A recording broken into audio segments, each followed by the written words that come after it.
कि जो आपका फंक्शन है 1 है, ऑन टू है या बाइजेक्टिव, जस्टिफाई करना है। ठीक है, सबसे पहले देखिए फर्स्ट पार्ट क्या गिवन है। Function from R to R fx equal to 3 minus 4x। अच्छा देखिए, अब हम इसे ना मैपिंग के साथ भी कर सकते हैं, क्या ये फंक्शन 1 है या नहीं है। ठीक है, अब देखो मैंने दो वैल्यूज ले ली, x1 x2 belongs to real. अगर मैं x1 की वैल्यू लेता हूँ 2, x2 की वैल्यू लेता हूँ 3। अच्छा फंक्शन क्या गिवन है, f is equal to 3 minus 4x। अब x की वैल्यू 2 रखूंगा, 3 माइनस 8 माइनस 5। उसके बाद x की वैल्यू 3 रखूंगा, 3 माइनस 12 माइनस 9। दो डिस्टिंक्ट एलिमेंट की दो डिफरेंट इमेजेस बनी। ठीक है, देयरफॉर f इज 1 1। अच्छा आपका जो गिवन फंक्शन है ये क्या रहा, 1 1 रहा। अगर आपने इसको जस्टिफाई करना हो, जो हमने मेथड बताया था, तो आप इस तरह से भी कर सकते हो कि उसमें हम क्या लेते हैं, fx1 इक्वल टू fx2। ठीक है, अगर x1 x2 के बराबर हो जाएगा तब भी आपका क्या होगा, 1 1 होगा। ठीक है बच्चे, कितना होगा, 3 minus 4x1 equal to 3 minus 4x2। 3 और 3 cancel out, minus 4x1 minus 4x2, x1 equal to x2।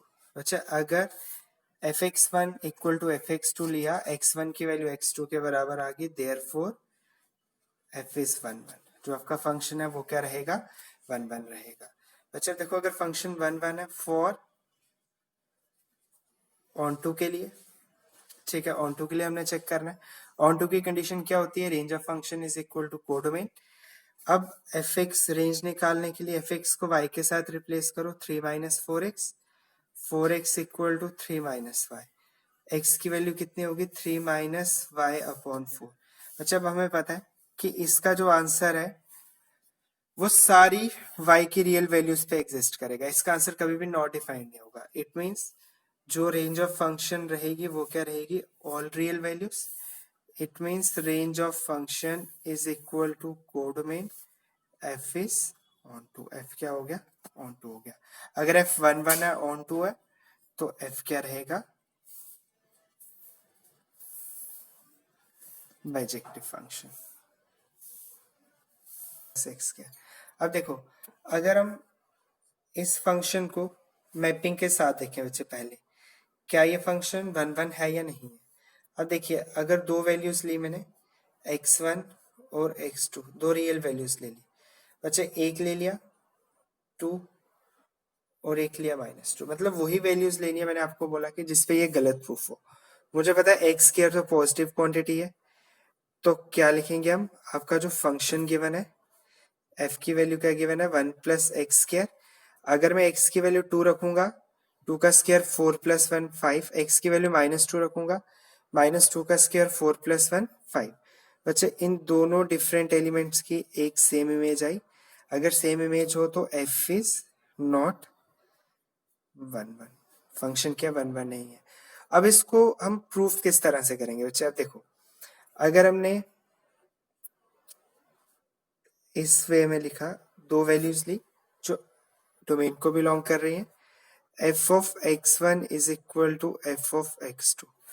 कितना हो जाएगा, 1 plus x1 square 1 plus x2 square, 1 और 1 cancel out, x1 square equal to x2 square.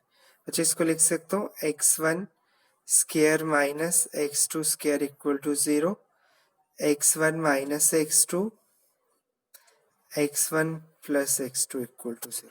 अच्छा अब देखो, मैंने दो रियल वैल्यूज ली हैं। अब दो रियल वैल्यूज, इस तरह से भी दो रियल वैल्यूज हो सकती हैं कि उनका सम 0 रहे। अब इन दोनों वैल्यूज का प्रोडक्ट 0 है। प्रोडक्ट 0 का मतलब, अगर तो मैं ये दोनों वैल्यूज लेता हूं तो इट मींस क्या होगा कि या तो x1 x2 के बराबर होगा तभी ये 0 के बराबर आएगा डिफरेंस करके। अच्छा अब देखो, अब मैंने यहां पर भी देख लिया, x1 और x2 मैंने दोनों की दोनों वैल्यूज के लिए डिफरेंट लिए। अगर मैं दो डिफरेंट वैल्यूज को ऐड करूंगा तो उसका सम 0 हो सकता है। मतलब इन दोनों का प्रोडक्ट 0 है, इट मींस या तो ये 0 होगा या तो ये 0 होगा। दो वैल्यू अगर दोनों का सब्ट्रैक्ट है, उनका आंसर 0 तभी होता है अगर दोनों इक्वल हो। इक्वल तो मैं यहाँ पे ले नहीं रहा, दोनों डिफरेंट वैल्यूज लूंगा। इट मीन्स इसमें से कौन सी वैल्यू होगी जो 0 के बराबर होगी? x1 equal to minus of x2, therefore f is not 1 1। यहाँ से क्या पता चला? f की वैल्यू क्या 1 1 नहीं है। अच्छा, अगर हमने क्या निकालनी हो? रेंज निकालनी हो, ठीक है। आपको फॉर ऑन टू के लिए जस्टिफाई कर, वैसे तो ये बाइजेक्टिव है ही नहीं है। अब हम दोनों के लिए अलग अलग भी चेक कर सकते हैं। अगर हमने ऑन टू के लिए चेक करना हो, अच्छा ऑन टू के लिए कैसे चेक करेंगे? y equal to 1 plus x square, y minus 1 equal to x square, x की वैल्यू कितनी होगी? Root of y minus 1। अब रेंज ऑफ फंक्शन किस तरह से देखते हैं बच्चे? जो भी रूट में वैल्यू है उसका आंसर क्या लेते हैं, उसकी वैल्यू किस तरह से लिखते हैं? Greater than equal to 0। इसको लिखता हूँ y minus 1 is greater than equal to 0, y is greater than equal to 1। It means range of function क्या रहेगा? 1 टू इंफिनिटी, ठीक है। Range of function is not equal to codomain, therefore f is not onto. बच्चे अगर ये onto नहीं है, therefore f is not bijective, तो ये बाइजेक्टिव भी नहीं होगा।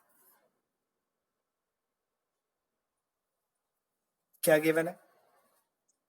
Function from a to b, a is domain of function and b is codomain of function, ठीक है। डोमेन क्या गिवन है? a की वैल्यू क्या गिवन है? ऑल रियल एक्सेप्ट 3, और कोडोमेन की वैल्यू क्या गिवन है? ऑल रियल एक्सेप्ट 1, ठीक है। अब fx क्या गिवन है बच्चे? fx की value x minus 2 upon x minus 3, ठीक है।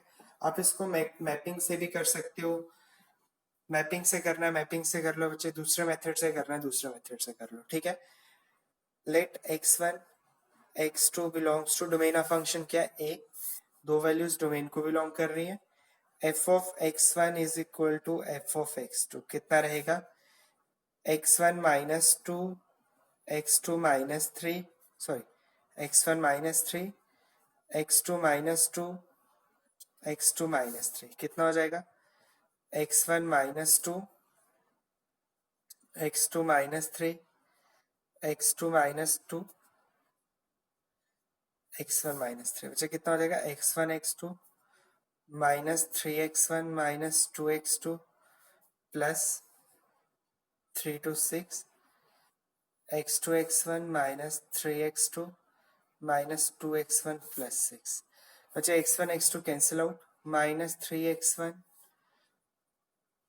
प्लस 2x1, 6 और 6 भी cancel out, minus 3x2 plus 2x2, कितना हो जाएगा? Minus x1 equal to minus of x2, x1 equal to x2, therefore f is 1 1। बच्चे f क्या प्रूफ हो गया? 1 1 प्रूफ हो गया। अब इसके लिए ऑन टू प्रूफ करना है, for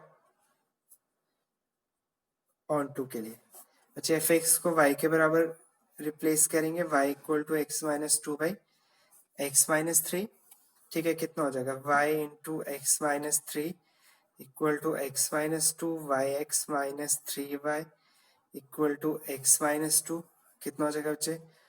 Y x minus 2 plus 3y, तो यहाँ से x कॉमन ले लो, y माइनस 1 3y माइनस 2। अच्छा, यहाँ से x की वैल्यू कितनी आएगी? x की value x is equal to 3y minus 2 upon y minus 1। अच्छा, अगर हम यहाँ से देखें, यहाँ से रेंज ऑफ फंक्शन क्या रहेगी? All real except 1, all real except 1। अब देखिए कोडोमेन ऑफ फंक्शन क्या था? Function from a to b, तो b की वैल्यू क्या थी? ऑल रियल एक्सेप्ट 1, तो वही रेंज की वैल्यू आ गई है। It means range of function is equal to codomain, f is onto. बच्चे अगर f ऑन टू होगा तो f क्या रहेगा? Bijective, f is also bijective.